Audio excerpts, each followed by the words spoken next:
कल एक माता जी ने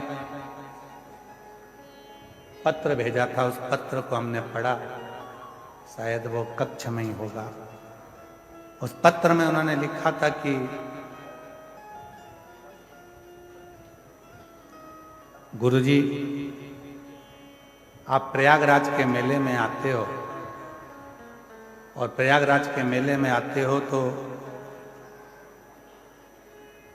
सब बाबा मिलते हैं, तुम क्यों नहीं मिलते? तो हम हाथ जोड़कर निवेदन करते हैं कि हमसे ज्यादा आप उस देव अधिदेव महादेव से मिलने का संकल्प लें। हमारा एक लक्ष्य है कि आप शंकर जी से कैसे भी जुड़ जाओ, क्योंकि सियोर वाला महाराज तुम्हारा दुख कभी नहीं काट सकते।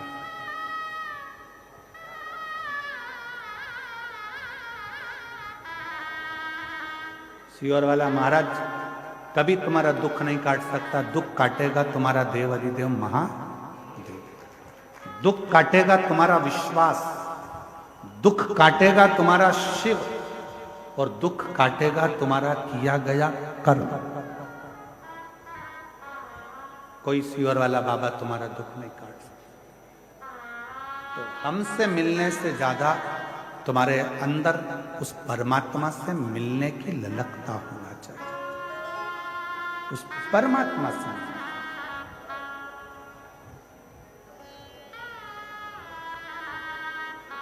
उस पर आश्रित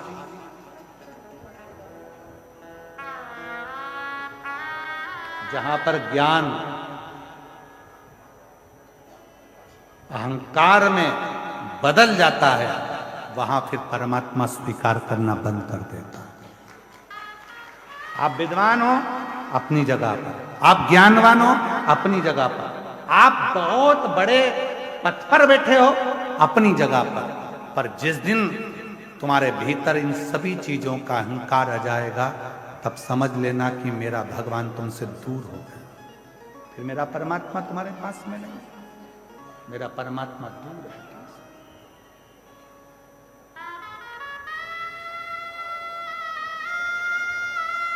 और आज प्रयागराज की भूमि पर एक बात कहना चाहेंगे सभी शिव भक्तों को जो देश विदेश में कथा को सुन रहे हैं, आस्था चैनल के माध्यम से, सोशल मीडिया के माध्यम से।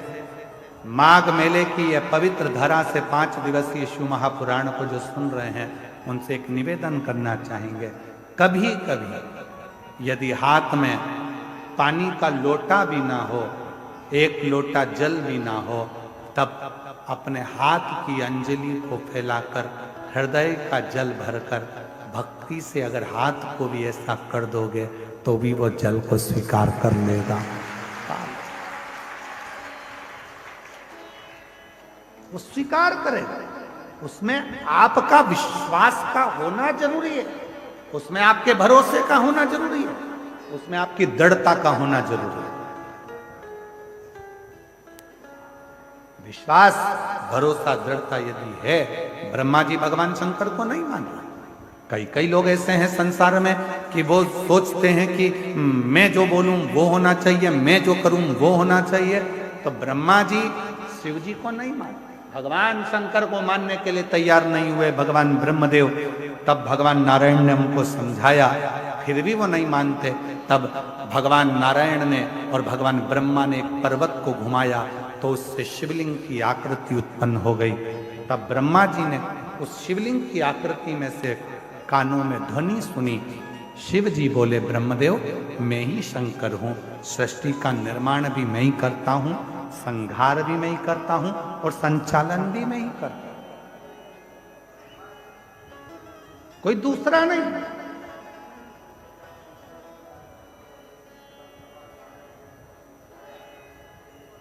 कई लोग कहते हैं घर में चला रहा हूं, झूठ मत बोल, मर जाओगे, चला के बताओ। कई लोग कहते हैं दुकान में चला रहा हूं, झूठ मत बोल, तुम्हारे बस की बात नहीं। अभी चलते चलते एक्सीडेंट हो जाए, हॉस्पिटल में पड़ा रहेगा, दुकान चलेगी कि नहीं चलेगी? व्यर्थ की बात मत करो।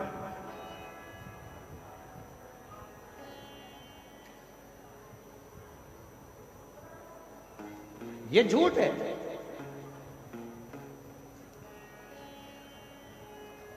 ये सब झूठ है। नहीं, प्रभु आपकी कृपा से सब काम हो, भोले आपकी कृपा से सब काम हो, करते हो भोले बाबा मेरा नाम हो रहा है, करते हो भोले बाबा मेरा नाम हो रहा है, भोले आपकी कृपा से सब काम हो रहा है। आप और हम कुछ नहीं कर सकते, करने और कराने वाला तो मेरा देव अधिदेव महादेव है, जो करा रहा है, कर रहा है, चला रहा है और आपको चल रहा है, ये उसके ऊपर, ये आप और हमारा बस की बात नहीं। कोई कहे कि अगर मैं ना करूं तो कुछ भी ना हो, तो हमारा निवेदन है 2-4 घंटे के लिए मर के देख ले, चलेगा कि नहीं चलेगा? सब चलेगा।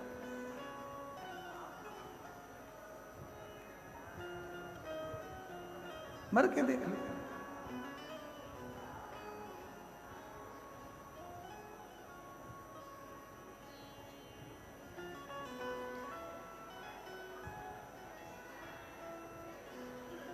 कोई मरता है, प्राण छूटते हैं, आप लोग उसके घर पे बैठने जाते हो कि नहीं जाते? जम के तो बोलो, जाते। क्यों जाते हो? कि उसके घर पर जाएंगे, थोड़ी देर बैठकर राम नाम, कृष्ण नाम, शिव नाम गाएंगे, तो जो जीवात्मा गई है उसको मुक्ति मिले, उसको मोक्ष मिले। कितने लोग हैं जो मरने वाले के घर पर बैठकर भगवान का भजन करते हैं? कोई ना करता। पक्के झूठेले हो, कोई नहीं करता। माँ जाते से ही बैठते हो, सिर पे पल्लू वल्लू डाल के चुपचाप, वो भी मुसद्दी लाल जैसे बैठे रहे, तुम भी बैठे रहो चुपचाप। फिर पूछोगे क्या हो गया था, फिर वो सुनाएंगी रात को अच्छे थे, मक्का की 4 रोटी खाई, 3 कटोरी कड़ी निपटाई, बहुत जोर बात है। एकदम रात्रि को 1 बजे बोले मेरे सीने में दर्द हो रहा, मैंने बाम लगाया, मला जी सवेरे साफ।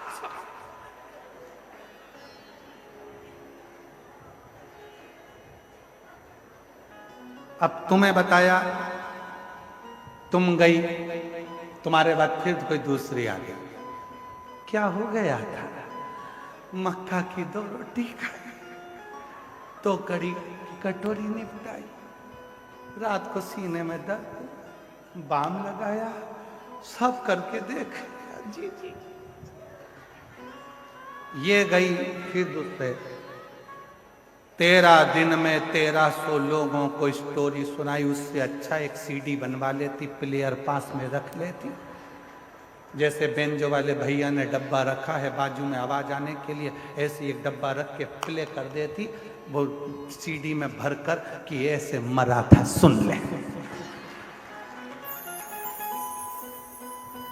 ये जाकर मत पूछो मरने वाले के यहाँ कि कैसे गया, ये पूछो कि कहाँ गया।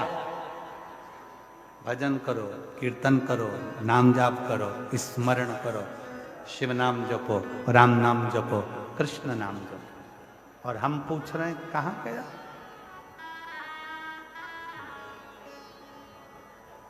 यही गलती है हमारी। हम मंदिर में जाकर क्या करते हैं?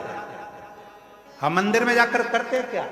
1 लोटा जल हम चढ़ा रहे हैं। और पहले भी कथा में कहा तुम्हारा पूरा एक लोटा जल शंकर जी को चढ़ना चाहिए, क्योंकि दुनिया के कई लोग कहते हैं कि हम जल चढ़ा रहे हैं, इतने दिन हो गए जल चढ़ाते, इतने दिन हो गए जल चढ़ाते, इतने दिन हो गए जल चढ़ाते, शंकर जी हमारी नहीं सुन रहा है, शिव जी हमारी नहीं सुन रहा है, पड़ोसी की सुन ली, तुम्हारी क्यों नहीं सुनी? उसका कारण यह है कि तुम्हारा एक लोटा जल शंकर जी को नहीं चढ़ रहा है, तुम्हारी दृष्टि में अभी भी भेद है। इसलिए आप लोगों से कहा था कि ये शिवलिंग, ये जलाधारी, ये जल बहने का स्थान, जिस पे शिवलिंग रखा है वो पार्वती जी का हस्त कमल है। जहां से पानी बहता है वहां राइट में गणेश जी, लेफ्ट में कार्तिकेय जी, बीच में अशोक सुंदरी। शिवलिंग के ऊपर जो बूंद बूंद पानी टपक रहा है वह शंकर जी की 5 लड़कियां, जया, विषहरा, शामली बारी, दौतली।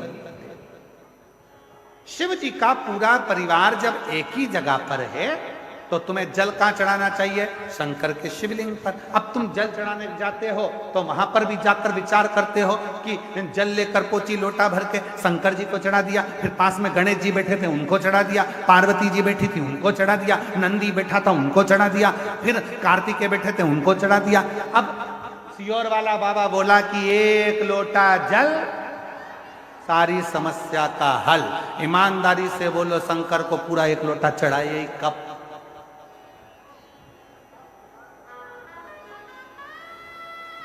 वो एक लोटा जल लेकर गई थी, उसी में शंकर जी को चढ़ा दिया, उसी में गणेश जी को चढ़ा दिया, उसी में पार्वती जी को चढ़ा दिया, उसी में कार्तिकेय जी को चढ़ा दिया। वो एक लोटे जल का तुमने विभाजन कर दिया।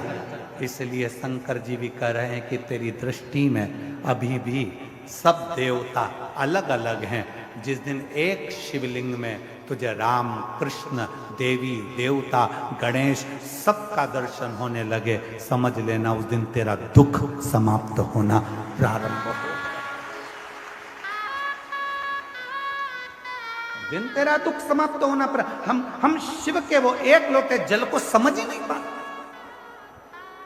और आप में से कई लोग होंगे जो ये गलती करते होंगे, ऐसा नहीं कि नहीं करते होंगे। एक लोटा जल चढ़ाना, गणेश जी को चढ़ा दिया, पार्वती जी को चढ़ा दिया, नंदी को, वो एक लोटा जल पूरा।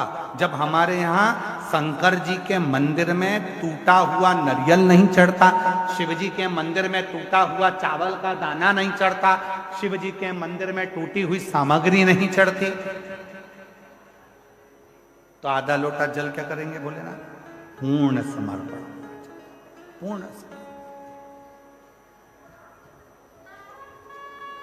और जब पूर्ण समर्पण होगा तो वो सुख अपने आप आपको मिलेगा। महाराज, शिव को रिझाना, भगवान शंकर को रिझाना बहुत सरल।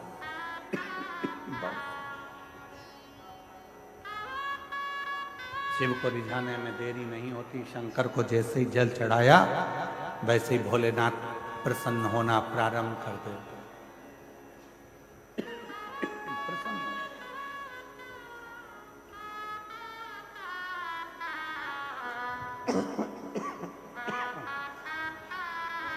शिव करुणा के साथ,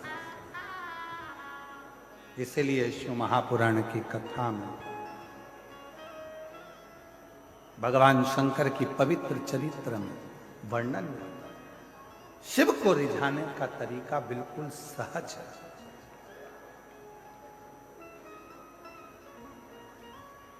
शिव जी को पूजन करने की विधि प्रिय है कि शिव जी को भाव प्रिय है। जम के बोलो जरा, सबकी आवाज आना चाहिए। भाव प्रिय विधि। शिव को कोई बहुत ज्यादा विद्वान हो तो वो विधि से पूजन करे, पर शंकर विधि से ज्यादा भाव से प्रसन्न, भाव से।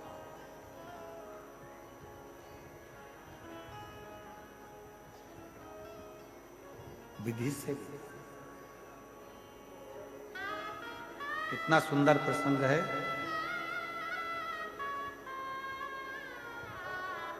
जलंधर की पत्नी वृंदा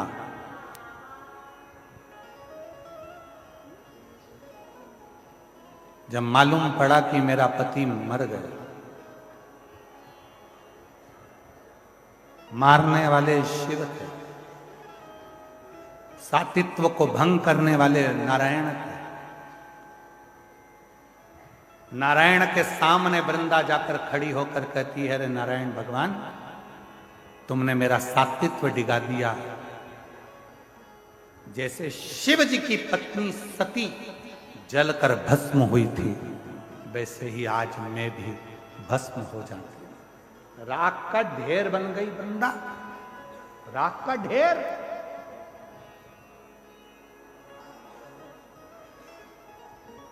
क्यों?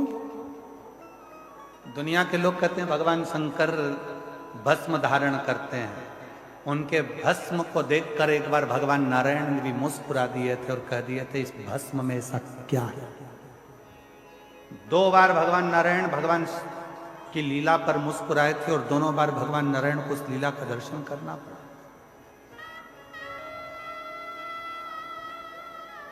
शिव के तन पर चढ़ी हुई भस्म, माता सती के शरीर की चढ़ी हुई भस्म देखकर भगवान नारायण सुदर्शन चलाने से पहले हंस दिए। भगवान, आपके तन पर भस्म। नारायण मुस्कुरा दिए। शिव जी मन में सोचे, नारायण, जिस दिन इस भस्म को चढ़ाओगे तब मालूम पड़ेगा कि भस्म में है क्या। इस भस्म में क्या है, उस दिन आपको मालूम पड़ेगा कि भस्म है क्या। ऐसा मौका नारायण भगवान के पास कभी नहीं आया कि भगवान नारायण भस्म चढ़ा रहे, पर एक मौका आया जब जलंधर की धर्म पत्नी वृंदा अपना सातित्व भंग होने के बाद अपने शरीर को जलाकर भस्म कर देती है, राख का ढेर बन जाती है। तब नारायण की आंख में आंसू भरा था और नारायण ने उस वृंदा की भस्म को अपने तन पर धारण कर लिया था। तन पर।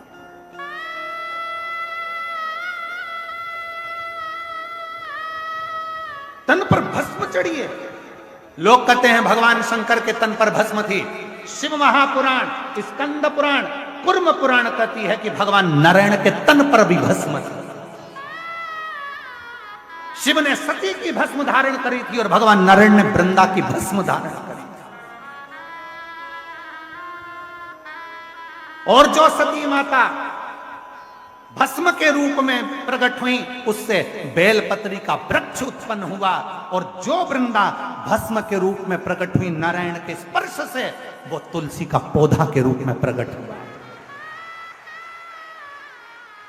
भस्म साधारण, तन पर शिव के भस्म है। लोग कहते हैं केवल क्या देवादिदेव महादेव 33 कोटि देवता में केवल एक शंकर ऐसे हैं जो भस्म लगाते हैं। शंकर ऐसे हैं जिनको भस्म चढ़ती है। भगवान नारायण ने भी अपने तन पर भस्म धारण करी थी। बस अंतर इतना है, शिव सती की भस्म लगाए थे और नारायण वृंदा की भस्म लगाए थे। वृंदा की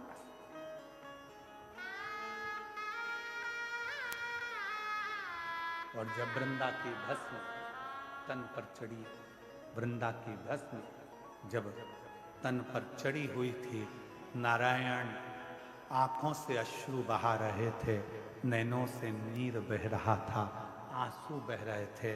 तब किसी ने सूचना करी भोलेनाथ के पास में, नाथ, विश्वनाथ, नाथ, सोमनाथ, नाथ, केदारनाथ, नाथ, अमरनाथ, नाथ, नाथ, नाथ कहते हुए जब शिव को पुकारा, शंकर भगवान के नेत्र खुले। क्या हुआ? अभी तो मैंने जलंधर को समाप्त किया और जलंधर को समाप्त कर कर मैं साधना में लीन हुआ और तुम मुझे पुकार रहे हो। क्या हुआ? नाथ, नाथ, वृंदा जलकर भस्म हुआ। भस्म? हाँ। शिव कहते हैं वो भस्म कहां है? कहा वो तो नारायण ने धारण कर ली। नारायण? भगवान कहते हैं उस स्वरूप का दर्शन मुझे करना है। उस स्वरूप का दर्शन मुझे करना है जिस स्वरूप में नारायण ने अपने तन पर भस्म चढ़ाई। दौड़े भगवान देव अधिदेव महादेव ने जाकर, जैसे ही नारायण के शरीर पर वृंदा की भस्म दिख रही थी, शिव मुस्कुराकर कहते हैं, नारायण आपकी आंख में अश्रु है, ये वृंदा की भस्म मेरे तन पर है।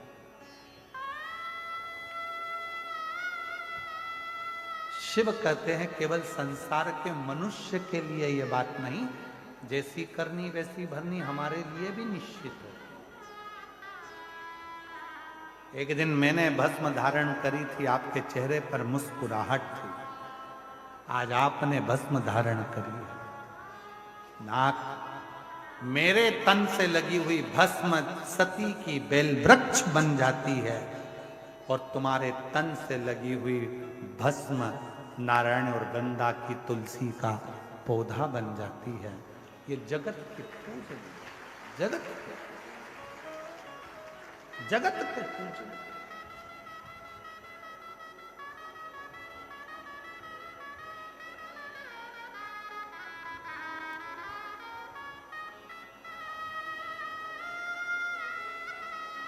कितना सुंदर कहा है। किसी व्यक्ति के शरीर में जब लीवर किडनी से जुड़ा हुआ जब रोग हो जाता है, किडनी काम करना बंद कर देती है, डायलिसिस चालू हो जाता है, लीवर काम करना बंद कर देता है, तब अलोनी गोबरी की भस्म, अलोनी गोबरी जानते हो, पहले भी कथा में बताया, गाय ने गोबर करा, देसी गाय ने जैसी गोबर करा, सूख गया, उसका कंडा हो गया। सूखने के बाद उस गोबरी को जलाया, जलाकर जो भस्म बनी कपड़े से छाना, छानने के बाद वो भस्म जब हाथ में लेकर भगवान नारायण का हरिहर का नाम लेकर, ये कथा हम पहले बात चुके हैं हरिहर कथा में, हरिहर भगवान का नाम लेकर जब शिव जी के शिवलिंग पर वो भस्म का त्रिकुंड लगता है और उस भस्म को लाकर सुबह सुबह मुख में रखा जाता है तो उससे लीवर और किडनी जैसे रोग भी समाप्त होने लगते हैं। उसमें एक अमृत तत्व उत्पन्न हो, उसका प्रमाण शिव महापुराण में एक पत्र आया, देखिए।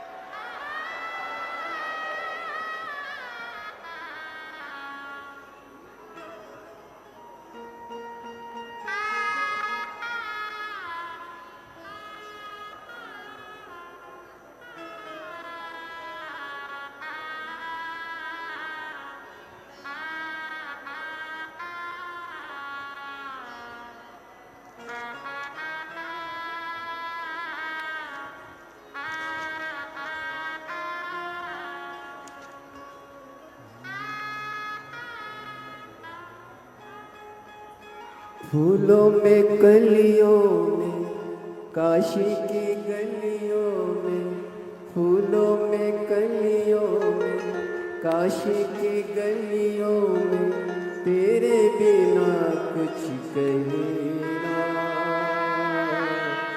तेरे बिना भी क्या जीना, ओ भोले रे, तेरे बिना भी क्या जीना। गुरुजी, मेरा नाम सरिता तोमर है, मेरे पति का नाम महावीर सिंह तोमर है। मैं उत्तराखंड के जसपुर की रहने वाली हूँ। कहीं बैठी हो हाथ हिला सकती हूँ, कहीं बैठी हो तो हाथ हिला सकती हूँ, और अगर बैठी हो तो आ सकती हैं एक बेलपत्र लेने के लिए। तुम सब काहे खड़े हो गए? बैठ जाओ, बैठ जाओ, बैठ जाओ। 7 साल से मेरा लीवर खराब है, डॉक्टर इसको बदलने का कह रहे हैं, पर इलाज कराते कराते मुझे 7 साल हो गए। तब किसी एक बहन जी ने हॉस्पिटल में मुझसे कहा कि वो सीहोर वाला बाबा कथा कहता है, उसका कोई एक उपाय जरूर करो। मैंने पशुपतिनाथ का व्रत किया। व्रत करने के बाद मैं सीहोर गई, वहां पर मैंने गुरु पूर्णिमा की कथा भी सुनी। और कथा सुनने के बाद आपने भस्म का प्रयोग करना बताया। जिस भस्म के प्रयोग को मैंने करा और आज बाबा की कृपा से मेरा लीवर काम करना प्रारंभ कर दिया और बाबा की कृपा से मैं स्वस्थ हूं। कहीं बैठी हो तो आ सकती। एक पत्र और है।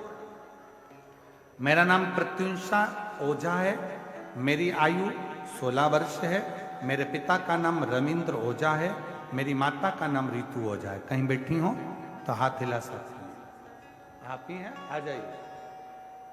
रितु ओझा। मैं नाका बाईपास अयोध्या की रहने वाली हूँ।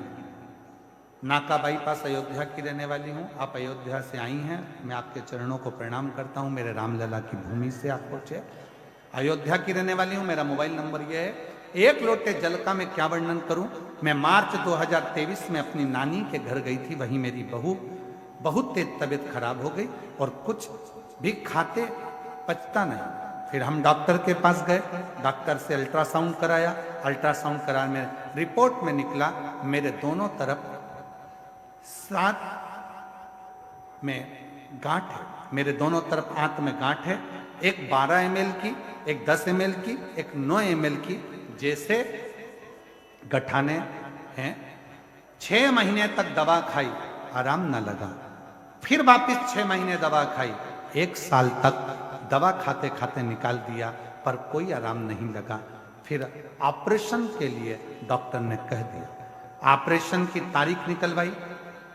ऑपरेशन सफल हो ये बाबा से विनती करी, पर ऑपरेशन की तारीख निकालने से पहले ही एक कोई ऑटो वाले भैया ने कहा कि बाबा कथा कहता है, पंडाल में जाकर यदि कथा सुने और वहां की मिट्टी को नमन करें, शिव को 1 लोटा जल चढ़ाए, चढ़ा हुआ जल नंदी के पास बैठकर पिए, कुंदकेश्वर बाबा का नाम लेकर बेलपत्र खाएं, वैसा ही मैंने करना प्रारंभ करा। मेरी गांठें धीरे धीरे गलना प्रारंभ हुई और बाबा की कृपा से जब मैं ऑपरेशन के लिए गई तो अल्ट्रासाउंड कराया गया, जिसमें मालूम पड़ा कि मेरी पूरी गठाने गल चुकी हैं। मैं बाबा को यहाँ प्रणाम करने के लिए, शिव को नमन करने के लिए। शिव भक्ति में एक विश्वास की बहुत जरूरत, शिव के भरोसे की।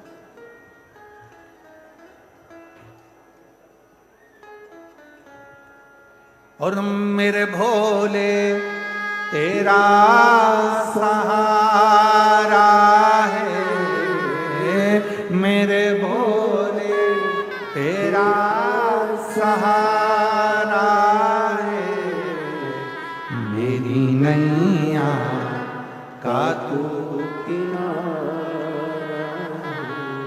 मेरी नैया का तू किनारा। उसे दिल से कहो, वो दिल से देगा, दिल से। वो देने में कमी नहीं रखता मैं, उससे बस केवल हृदय से कहोगे वो स्वीकार कर, स्वीकार कर।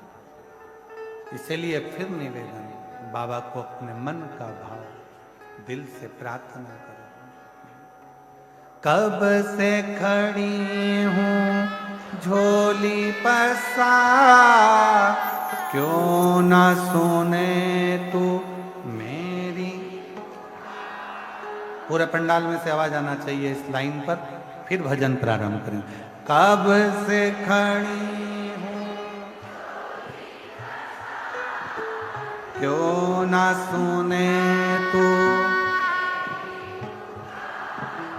तेरा ही सहारा